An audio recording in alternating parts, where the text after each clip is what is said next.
Hey guys, let's get more news about Warriors, but first, don't forget to subscribe and leave your like. Kevin Durant's mom gets honest about son's Warriors exit. One of the biggest sliding door moments in NBA history happened in 2019 when Kevin Durant left the Golden State Warriors for the Brooklyn Nets after tearing his Achilles and losing to the Toronto Raptors in the finals. Wanda Durant, Kevin's mother, revealed in the August 11th episode of The Raising Fame that if she had it her way, her son would not have left Stephen Curry. She was convinced Durant and the Warriors would have bounced back from the 2019 NBA Finals loss to the Toronto Raptors. "Sonia, you and we were in the ticket together for a few years," Wanda Durant told Sonia Curry, Steph's mother, on the show. "I ain't really want him to go either. Man, we would have had 20 rings by now. And it was about 8 years ago. That's how cold they were." Durant joined the Warriors in 2016 and immediately won 2 straight NBA rings and Finals MVP trophies. But a tumultuous third season with the Warriors, which boiled over in an on-court confrontation with the Warriors' mercurial forward Draymond Green, led to Durant's exit.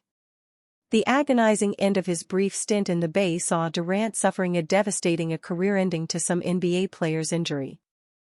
Durant bounced back from his torn Achilles on an individual standpoint, but he never enjoyed team success like he had in Golden State. On the other hand, Curry and the Warriors also recovered from losing Durant, adding another NBA title in 2022. But over the last 2 seasons, they fell from title contender to a fringe play-in team. As Curry and Durant's careers are on their last legs, could Wanda's revealing comment lead to a reunion? The Warriors have never shied from taking a big swing since Durant left. They traded for Andrew Wiggins, who played a pivotal role in their 2022 title run. And as their championship window is rapidly closing, the Warriors are again aggressive in the trade market. They swung for the fences, but missed on LeBron James at the trade deadline, Paul George before the free agency, and Lauri Markkanen before his extension. "You know me, and our fans, I hope you know me and us, not just me, we have a culture that is very aggressive," Lacob told The Athletic on February 15. "We're always going to try to be aggressive, we're going to try to put the best team on the court, and if it costs a lot of money, it's going to cost a lot of money. We're willing to invest, everyone knows that. We do those things hopefully at the right time, not the wrong time. And we're going to look at everything. When we acquired Kevin Durant many years ago, that was an incredibly aggressive move that we made where I think half our roster went away to accomplish that.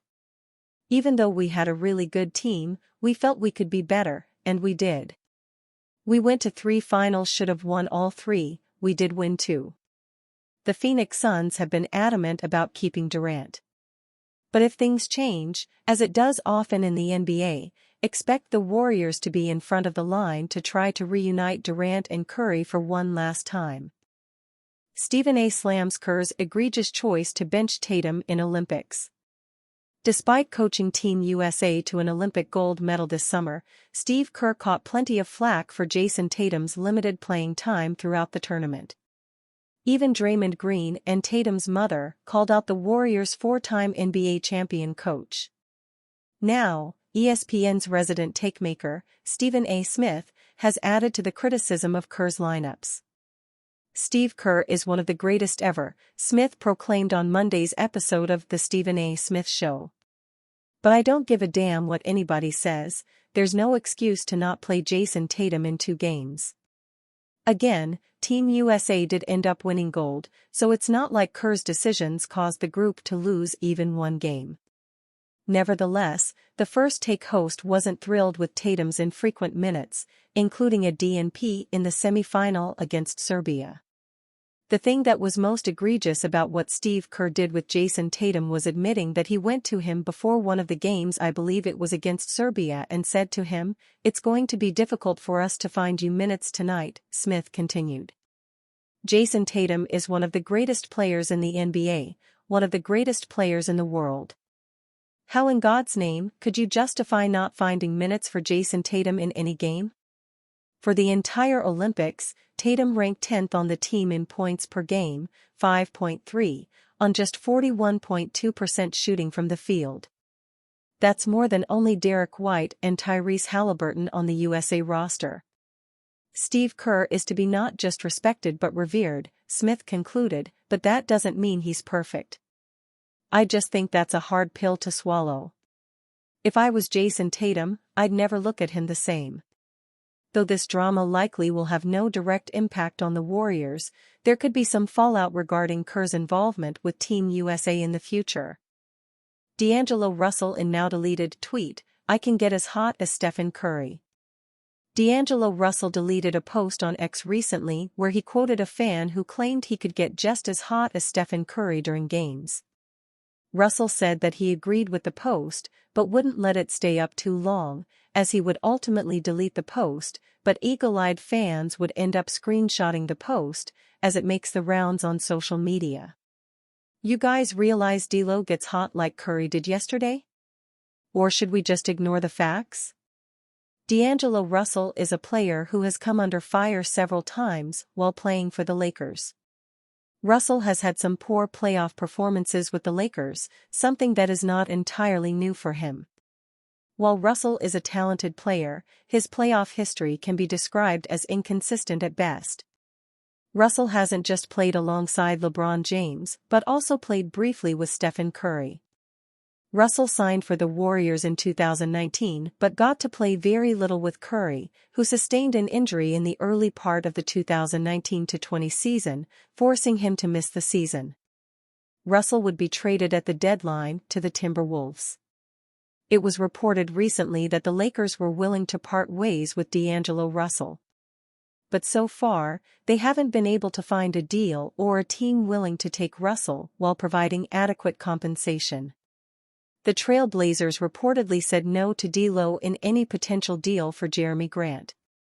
It could be that Russell's trade value is really low, which would mean the Lakers front office would have to come up with creative ways to use Russell in any potential trade. Furthermore, Russell being on an expiring contract makes him even less valuable, even to a team that might be looking to tank next season. The Lakers desperately need to improve their roster if they want to capitalize on the pairing of LeBron James and Anthony Davis and try and win a championship. As good a player as Russell is, the Lakers have hit their ceiling with him and need to improve, whether that be at the guard position or their overall depth. Russell is going to have to be used as a makeweight for any deal for a big star, especially since the Lakers are already right under the second apron of the salary cap. Plus, GM Rob Pelinka's seeming reluctance to part ways with the Lakers' draft capital makes any deal for a star player all the more difficult. We pitched a mock trade for Stephen Curry that landed him with the Lakers.